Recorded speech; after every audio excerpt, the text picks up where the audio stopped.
everyone, I'm Ren and welcome back to my channel. Today I'll be taking you with me and my partner to one of our favorite used bookstores. We haven't been, I want to say, since before Christmas, and I know that doesn't sound like a lot of time, but me and my sister or me and my partner, we usually go to both of our local bookstores at least once a month just to see what they have.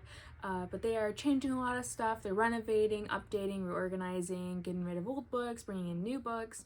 And it is a bit after Christmas now, so I'm hoping there's lots of new stuff that people have donated as they're going through stuff. It's always so much fun to go used book shopping. I thoroughly enjoy it. The environment is nice, especially our local one. There's cats, the owner is so sweet, and there's usually really good stuff. So we're gonna take you with us. Thanks for watching, thanks for clicking. Hope you guys enjoy this video, and yeah.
Okay, so we are back with our books, and I'm super excited because there were some bangers today. I mean, that's what I love about going to used bookstores is the two of my favorites that are in this area.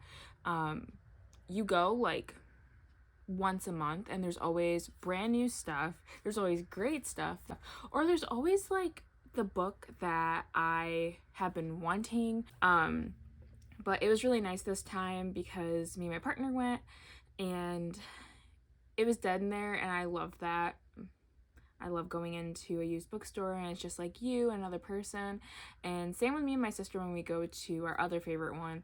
It's usually just the two of us and it's just really nice. It's really peaceful.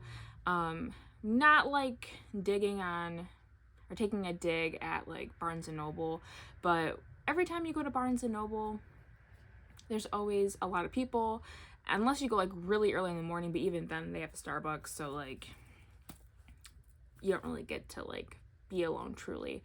So I just really there's just something magical about used bookstores, and this one in particular, she has all these beautiful cats in there, and I love cats. I have two of my own, and it just kind of fills that void of always like wanting to get more cats but knowing you shouldn't get more cats. But I truly enjoy just being in there in general because not only does she have a million books to look at, just like the energy is amazing. And if you have a local like used bookstore in your area, I highly recommend going, even if it's like not the best, because there's just something about being among like loved books. And I don't know, usually like the owners are really nice and sweet. So just 10 out of 10, like going to a used bookstore in general, I just truly enjoy. So that's off topic. I just a little sidebar, but yeah, let's get into what I got. There was a lot of books I saw and wanted previously, like years ago, and didn't get. There was Warcross by Marie Lu. I didn't get it. She makes my favorite series, Young Elites. I had the second book to Warcross for a very long time. I think I got it on Book Outlet like 2 years ago, and I never read it because I never had Warcross, and I love the cover of Warcross. It just looks so good. But I know it's like sci-fi fantasy, and it is YA as well.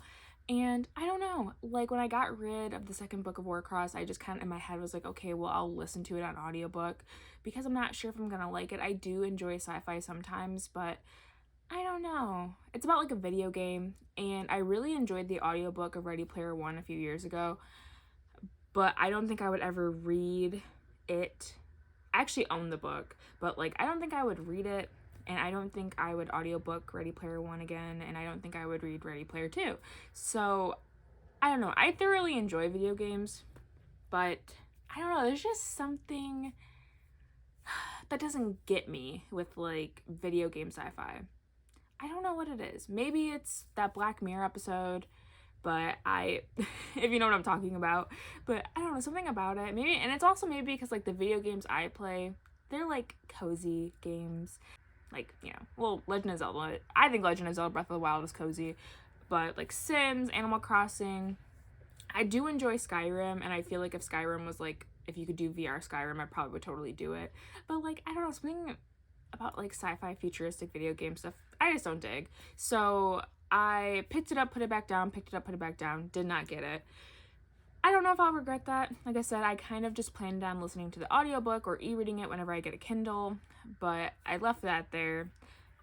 Hopefully someone else can find it and makes them happy. Also, One of Us is Lying. I don't know why, but whenever a book gets made into a movie or a TV series, it's kind of like done for me. Like if I don't know why. Like if the book had been out for a while too and I didn't have my opportunity to read it then, and then I see all this stuff for the show, I'm not interested anymore. And I feel like there's a lot of books that came out on the same time. Like I think Good Girl's Guide to Murder. Yes. and Truly Devious, and then the Inheritance games. So I feel like all of these like murder mystery YA books came out around the same time, and I kind of like picked and choose like which one.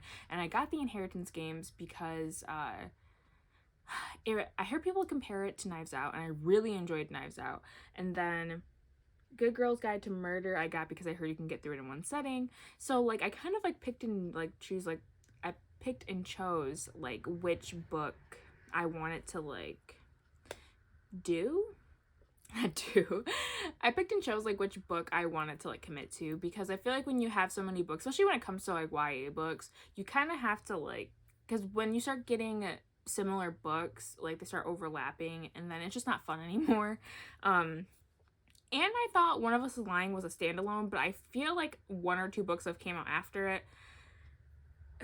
And I just don't have it in me to commit to a murder mystery series outside of Inheritance Games, Truly Devious, and Good Girl's Guide to Murder. I just don't have it in me for another one. So, and that one was in really good condition. And so I picked that one up, put it back, and didn't get it. So I feel like there was another book in there that I saw that I didn't get. There was a lot of romance. There was a lot of good contemporary romance, but I kind of have to pick and choose too, because I've kind of limited myself to one shelf of contemporary romance. So don't know if I'll regret that either. But anyway, let's get into like the books that I did get. And I don't even know where to start. They're kind of all over the place, but I'm super excited because I did find really, really good ones. All right, so I got The Girl in the Tower by Catherine Arden. The first book is The Bear and the Nightingale. Yes. And I found the first book there, and I had been looking for it forever. And this was a few months ago. I didn't get it in the same like haul. I found the first book there, and I was really mad because me and my sister went thrifting, like just normal thrifting, and I found the book there, but then someone else got it. And I had heard really, really good things about this fantasy series. And so I was super pumped to find it at this used bookstore a few months ago. And so when I was checking out the fantasy section, she had the second one. So I feel like someone is reading these books and then donating them as they go through them. So maybe when I check in next month, the third book will be there, because it's I'm pretty sure it's a 3-book series. So super excited for this one. I don't know what it's about. I just know it's fantasy, and that's all I care about. Okay. So if you watched my Christmas advent calendar video, my partner got me Winterwood, which is the second book to this book, and I already had this book. I already have the first one, but it is in paperback, and he got me the second one in hardcover, and I prefer hardcover, but I found the first one thrift shopping, so I couldn't be too mad. And I just really want, now that he got me the second one in hardcover, I was like, now I want the first one in hardcover. And I don't know, I just enjoy it way more in hardcover. This cover is so beautiful. Like, I'm in love with this cover. And this is also a middle grade book, but I heard a lot of great things about it. And I kind of go into detail about what the book's about in my other video, but it's about a world where like color equates magic, and this girl doesn't have magic or color, and she's trying to find her father, I believe in a forest, and it's supposed to be like super whimsical, magical, fun, all that fun stuff. And now I have this one in hardcover, so I can go with my other one in hardcover, and then I'll probably put the paperback on my Pango or donate it. Okay, so I also found, the same time I believe I found The Bear and the Nightingale, the 5th season by N.K. Jemisin. And that was one of those books too where I had been looking for it because everyone was talking about it, and I found it was the only one there. I thought it was a standalone. I did not know it had more, but these two, which is the second and third book of the 5th season, was there. Again, I feel like someone is going through these and like reading them and then donating them as they go, which is thank you to whoever you are, because that is so awesome that I found these like a month later. But I haven't read the first one, but everyone says it is a 5-star read. I don't know about the other two, Oh, I think it's a trilogy. So I should be fine with, I have it all now, I think. I heard you should go into it 100% blind. So I have not a clue what these books are about.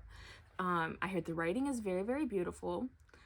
I heard the opening line is like amazing and gorgeous and wonderful. So this is something I will have to mentally prepare myself for. I think I am going to read it this year. I believe this is more sci-fi than fantasy, or maybe it's a little bit of both. Maybe it is just straight up fantasy. She has sci-fi and fantasy together in the same room. I can't even read the backs of these because like I said, I want to go in completely 100% blind. And I am still reshelving all my books. It's taking me forever. So I'm glad that I got these. Now I can reshelve them with the rest of like my fantasy books. All right. So I showed it a little bit because I started looking before I recorded in the beginning of this video, and immediately, because she has like kind of like a contemporary romance section in the very front. Yeah. So last night at the Telegraph Club, I was gonna get this when it first came out, and I put it off for a while. So I'm super excited because I was kind of expecting it to see it on like Pango or like Book Outlet, because like I try to shop thrifty, so I was expecting to see it on one of those, but I never did. And I don't even think they have this at like Target or anything. Maybe they do. Maybe they did when it first came out, but I just haven't seen this really anywhere else besides like Barnes and Noble and like normal bookstores. So I was super pumped because it was there, and it's in really good condition. So I think it's something that someone just like, oh yeah, it was definitely read. So I think it's something that someone just read and donated, but it, oh my gosh, I'm so excited. I think this was like my favorite find because it is like a newer book, and it's so fun finding newer books in a used bookstore. So super excited for that. And now this is where it gets silly. This is where it gets a little, couldn't contain myself. So her young adult and kids room and middle grade room is so expansive, and they just recently like reshelved everything and organized it there. And I looked for these books during Halloween time because they are near and dear to my heart from when I was a kid, and I could not find any with the covers that I grew up with. I did find, and like when I went to a used bookstore in Frankenmuth 2 years ago for my birthday, and I found the one that I remember being the scariest when I was a kid. So, but there's a few other ones with the iconic covers that I've always wanted to rebuy because I used to fly through these books when I was a kid. So I got a bunch of Goosebumps. I'm super excited because I don't need these, but there's just something about these books that just like warms my little creepy heart. And I was obsessed with these books, the TV show. I remember my mom being like worried because my dad and I would like watch this, and she'd be like, you shouldn't be watching that, you shouldn't be into that. But I'm pretty sure I read almost every single Goosebumps book except for maybe like 5 of them. Maybe, but any one of them that had like a really stupid cover, like I remember like being like a dignified kid and being like, I'm not reading that crap. Like I feel like there was one with like a hamster head kid or something, and I was just like, that looks stupid. This, American Chillers, Michigan Chillers, Scary Stories to Tell in the Dark. And I wonder why I have anxiety now. But this was my jam. So okay, I know I said there's like only a certain ones I have never read before, but these count as well. I have never seen these before. The Choose Your Own Storyline, I have never seen these. So that's the reason why I got them, because what are these? Where were these when I was a kid? Because I would have ate this up as a kid. Like I do not remember this being at my book fairs, in my book orders, or at my local library. Like I do not remember this. So, and I don't know if you guys remember those books called What If? And it was like a choose your own storyline. I loved that. I think I read those in like 5th or 6th grade though. But yeah, where were these? Hold on. Where were these? Anyway. Okay, we got Beach. Like I said, these covers, absolutely iconic. The Curse of Camp Cold Lake, another iconic cover. The Scarecrow Walks at The Scarecrow Walks at Midnight. Like I said, these are exactly like what I remember as a kid like reading. Phantom of the Auditorium. I remember watching Phantom of the Opera like once when I was a kid and like not understanding what was going on, and then seeing this book and being like, let me read this, and then I suddenly understood. But I don't even remember the plot. I know it was similar, but like, I don't know. This is like one of the I mean, they're all kind of corny, but this is one of the cornier ones. And then Attack of the Jack-o'-lanterns. I don't really remember this one either. There's certain ones that I 100% remember, like the plot, the ending. This one, like I said, I don't 100% remember. This one I kind of remember, but I remember it not being that scary. This one scared the bejesus out of me. I remember truly being scared of this one. I feel like I wasn't that spooked with this one. It's not like Welcome to Horrorland, because that was the one that also truly freaked me out. But this one, I feel like, no, I feel like it didn't scare me. I mean, I'm gonna reread them and I'm gonna see if it starts clicking and I can like remember which ones truly scared me. And then I feel like Ghost Beach like kind of creeped me out, but I wasn't like keep the light on when I go to sleep. So she had so many too. I don't know if I recorded that in the video where all the goosebumps she had. Maybe I did, but there was a lot. And for me to like narrow it down, like I said, I tried to keep it to the most iconic ones that I remember. And then I was like looking at the back for the price. This one doesn't have the price. Where is it? These used to be $4. I mean, okay, I don't know if it's like just the economy or because they're super thin or because they're for kids. I don't remember them being that cheap.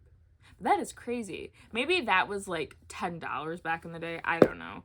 But dang, if these were that cheap, I should have bought a bunch of these like when I was a kid. I should have had a whole shelf. I mean, like I said, I did do book orders in like the book fair, but I feel like I would just get like girly books. But with these, like I always like checked them out in like the school library. So anyway, yes. Like I said, these were not there when I looked in Halloween time, because I feel like there is a YouTuber on here that read all of these for Halloween. I mean, and I'm trying to do that. Not maybe all of them, but just the ones I 100% remember, because these are so good. I also like want to do a little like book craft where I do itty bitty goosebumps on like a little shelf. I made itty bitty books for my sister I filled up an ornament. I don't know if you've seen like that trend before where you put all of the books you've read into a little ornament for Christmas. So I did that for my sister. She had like over 100 books, I feel like, or maybe a little under 100 books. It was around the 100 region, but it was really fun to make. I mean, it was tedious, but it was fun, and it was like really cute after. And I feel like I kind of want to do it at the end of this year, but I just want to make like itty bitty books of like books that I truly love, and I feel like this would be a super cute like Halloween craft. I don't know if I'll ever show my living room, but my living room is kind of Halloween all the time, so maybe I would even do it for like downstairs, because I'm really into like cutesy creepy stuff, and I love like the idea of like making like cute like little like cottagecore fairy garden type stuff. Like I really want to make a book nook for my shelf that's either like an enchanted forest or like an itty bitty bookshelf in there. I'm leaning more to enchanted forest because I love fantasy stuff, so I want to do something similar to that, like just make itty bitty stuff.